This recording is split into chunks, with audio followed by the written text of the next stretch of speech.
आज मैं आपको शिवत्व की यह कथा भगवान विष्णु को साक्षी मानकर सुनाता हूं, और मुझे पूरा विश्वास है कि यह कथा सुनने के बाद आपके मन से महादेव के प्रति सारे संदेह दूर हो जाएंगे। यह कथा लीनोभव की कथा है, अर्थात इस सृष्टि में सर्वप्रथम शिवलिंग का उद्भव कैसे हुआ और कैसे सारा संसार, सारी सृष्टि शिवलिंग की आराधना करने लगा।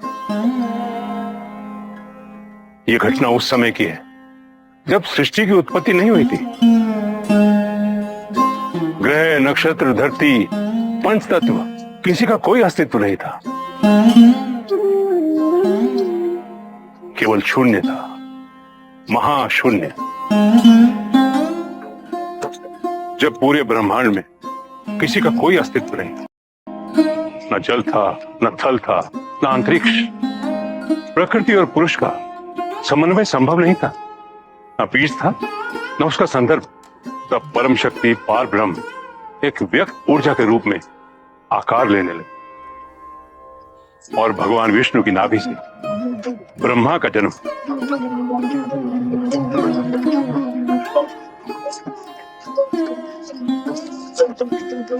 ये जानने के लिए कि वो कौन है, क्या है, हजारों साल तक कमल नाभि में भटकते रहे और अपने उद्गम का स्थान खोजते रहे। ब्रह्मा और विष्णु का जन्म हो चुका था, दोनों एक दूसरे से आबद्ध थे और अनजान भी। जन्म के साथ पराश, पराश के साथ तुलना और तुलना के साथ अहंकार।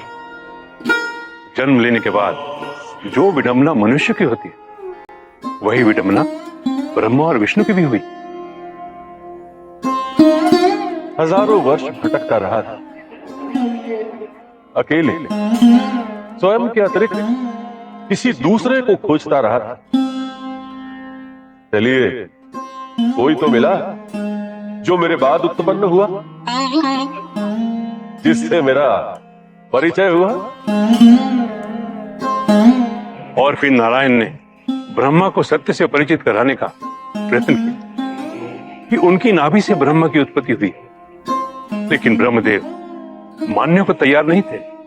दोनों के बीच बहस छिड़ गई कि पहले कौन आया। आखिर ये फैसला करता कौन कि उन दोनों के बीच श्रेष्ठ कौन है, या फिर उनके अतिरिक्त भी कोई श्रेष्ठ है।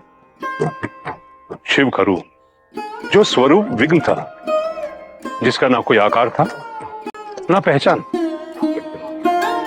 बीज रूपी वो लिंग एक बड़े अग्निलिंग में अपने परम आकार में बढ़ने लगा। आप दोनों में श्रेष्ठ कौन है, इसका निर्णय मैं करूंगा।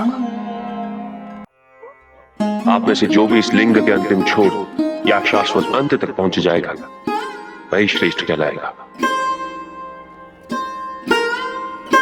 कई हजारों साल तक वो दोनों उस अग्निलिंग का शाश्वत अंत खोजते रहे, परंतु अंत पा नहीं सके। इसका कोई अंत नहीं, ये अनंत ज्ञान की तरह है। संभवतः ब्रह्मदेव को इस अनंत ज्ञान रूपी लिंग का प्रारंभ मिल गया होगा।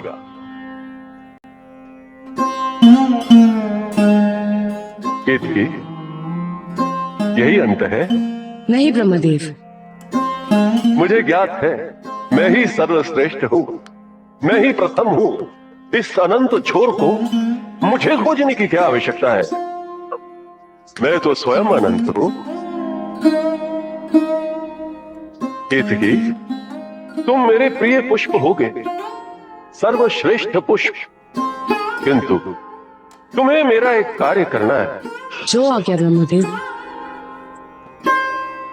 ब्रह्मदेव, संभवतः आपने इस अग्नि स्तंभ का प्रारंभ पा लिया होगा। केतकी का फूल इसका प्रमाण है। असत्य है ये।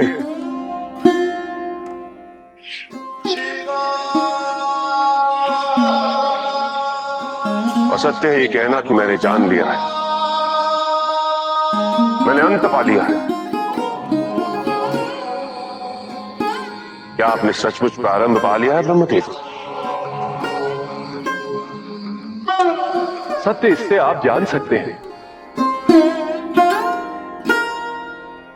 ब्रह्मदेव सत्य कह रहे हैं। आप क्या कहेंगे नारायण? जो अनंत है, जिसका कोई अंत नहीं, उसे कोई कैसे नाप सकता है? ये अग्नि स्तंभ तो ज्ञान की भांति है, जिसका ना कोई अंत है और ना ही प्रारंभ।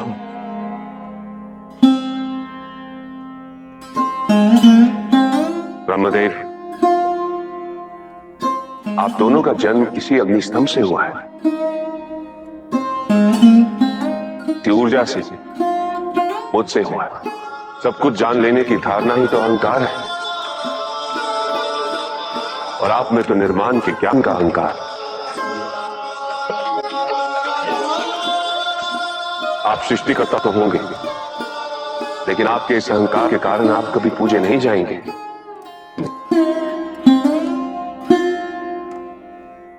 हृदय होने के बाद भी आपकी कभी पूजा नहीं होगी, और केतकी के ये फूल मेरी पूजा में वर्जित होंगे। और दूसरी तरफ नारायण, जो आपकी बनाई सृष्टि का पालन करेंगे, हर रूप हर अवतार में पूजनीय होंगे।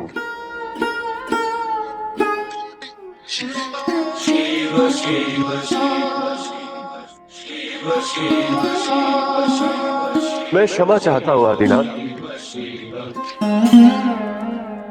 मेरे अहंकार को नष्ट कर आपने मुझे नवजीवन दिया। मैं सदैव आपका आभारी रहूंगा। अब तो आप समझ गई होंगी कि ब्रह्मा, विष्णु और महेश तीनों एक ही हैं।